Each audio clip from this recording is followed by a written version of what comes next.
নমস্কাৰ সকলোকে। মই আজি চাওমিন বনালোঁ সন্ধিয়া খোৱাৰ কাৰণে। বন্ধাকবি, বিন, গাজৰ, কেপচিকাম, পিঁয়াজ। মই চাওমিনখিনি অলপ বইল কৰি ল'লোঁ। ৰিফাইন তেলেৰে ভাজিম। পাচলিখিনি মই বেলেগ বেলেগ কৰি ভাজি ল'লোঁ। বিন ভাজিলোঁ, নিমখ হালধি দিলোঁ অলপ। গাজৰ ভাজিম। সকলো পাচলি মই বেলেগ বেলেগকৈ ভাজি ল'লোঁ। কেপচিকাম ভাজিলোঁ। আপোনালোকে চাওমিন বা কেনেকৈ বনায় মোক জনাবচোন। পিঁয়াজখিনি ভাজিলোঁ, বন্ধাকবিখিনি ভাজিলোঁ। মোৰ ভাজি হৈয়ে গ'ল। নিমখ দিলোঁ, চাওমিনখিনি দিলোঁ, দি অলপ ভাজিলোঁ। ভজা পাচলিখিনি মই একেলগে দি দিলোঁ।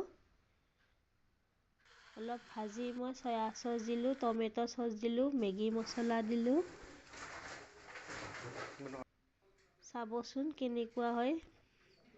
অলপ চাটনি বনালোঁ চাওমিনৰ লগত খোৱাৰ কাৰণে।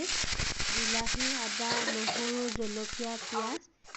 মই চাটনিখিনি আগতে ভাজি ল'লোঁ। ভাজি লৈ পেষ্ট কৰিম। নিমখ দিলোঁ। এয়া চাওমিন ৰেডি। ভিডিঅ'টো চোৱাৰ বাবে ধন্যবাদ।